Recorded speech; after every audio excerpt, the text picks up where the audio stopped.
Hey, burnt out, what's up? It's the Culture Detective here, investigating your favorite anime movies. And today I'm going to be doing an anime movie review of Paprika, or Paprika, an anime movie released in 2006, written and directed by the one and only anime genius Kon Satoshi.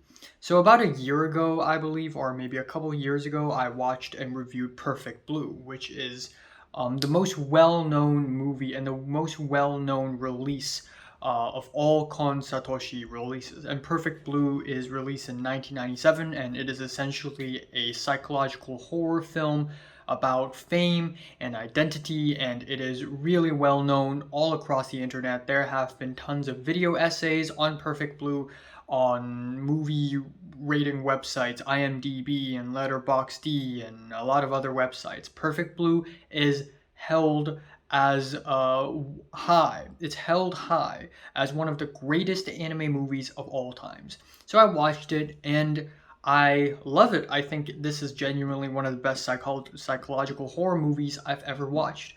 But I wasn't exactly blown away by it or anything, so I gave it a strong 9 out of 10 and got out of there. Obviously there are still tons of Kon Satoshi films and series, just one series, that I would love to watch, and that series being Paranoia Agent, and the other films being, Paprika, Tokyo Godfathers, Millennium Actress, yada yada. And finally, I watched Paprika about a couple of days ago, right before I finished Evangelion. I watched Paprika.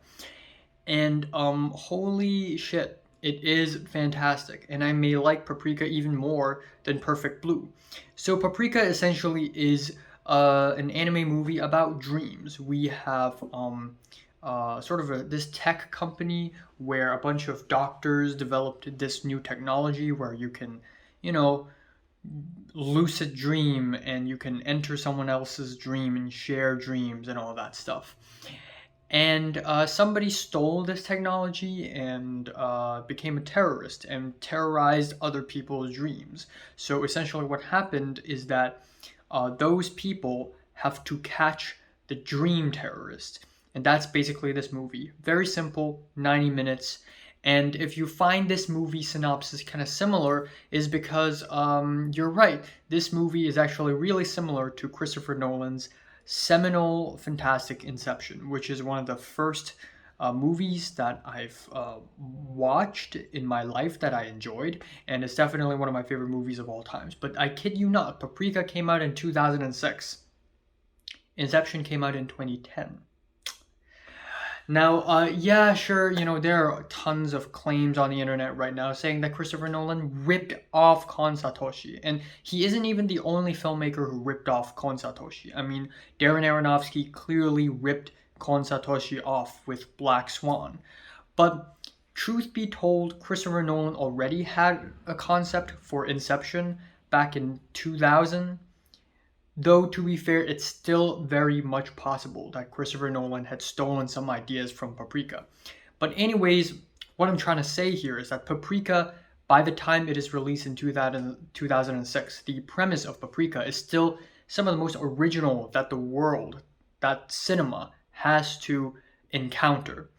But anyways, the editing is great, obviously. Kon Satoshi's films has a very vibrant pacing and rhythm to them, and a lot of the sequences, a lot of dream sequences in this movie are fantastic because the transitions from one dream sequence to another dream sequence, the match cuts, just immaculate. Just the opening few minutes of this movie itself is already some of the best editing and some of the most creative imagery and visual experience you'll ever see.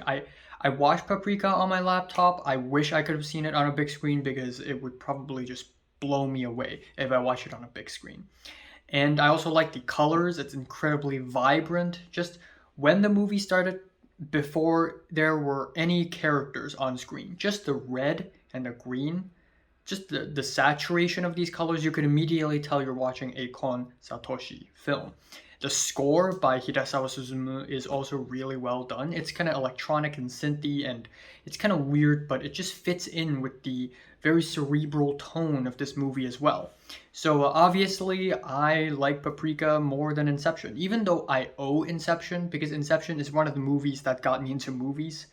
But Paprika did what Inception did, and even more than that, all in under 90 minutes. The whole dream system is a lot more interesting in Paprika. You know, you got this tech, you wear it on your ears, you sleep, you dream, and everyone who does this will create a dream world. But because dreams can be shared, a person's dream can leak into another person's dream. That's basically the entire concept, but it gets complicated now because now the movie is almost like a mystery where you try to figure out, okay, there are these characters, right? And every character is dreaming. Everyone who owns this tech and knows about this tech, have used this tech, will have created a dream. So now you're trying to piece the dreams together with the characters according, which is actually kind of fun, honestly. And the dreams, the gibberish here aren't really gibberish as well. Kon Satoshi used a lot of these dreams to criticize the Japanese society and Japanese culture. The parade dream literally alludes to so many things that the Japanese society is suffering from, all the way from the very harsh work culture to occultism to political corruption to perverts taking photos of underage girls underskirt phenomenon that's really popular in Japan and Korea and East Asia in general. That's also discussed here. So all this crazy dream gibberish, it's actually not gibberish. There's actually meaning behind all of this. So that's really smart. And one of the female characters in this movie has multiple identities, so watching that part is also extremely fun. And I also really like that every character is used. There isn't a single character in this movie that feels disposable. Everybody did a part. Everybody did a job. Something happened to everybody involved. And that's really cool. And cherry on top, halfway through the movie even breaks the fourth wall, where one of the characters basically teach us how the 180-degree rule works in cinema. And to make it even more insane, at the very end of Paprika, the movie, Kon Satoshi basically referenced his own movies. You know how in The House That Jack Built by Lars von Trier, he referenced his own movies and he thinks he's hot shit or something?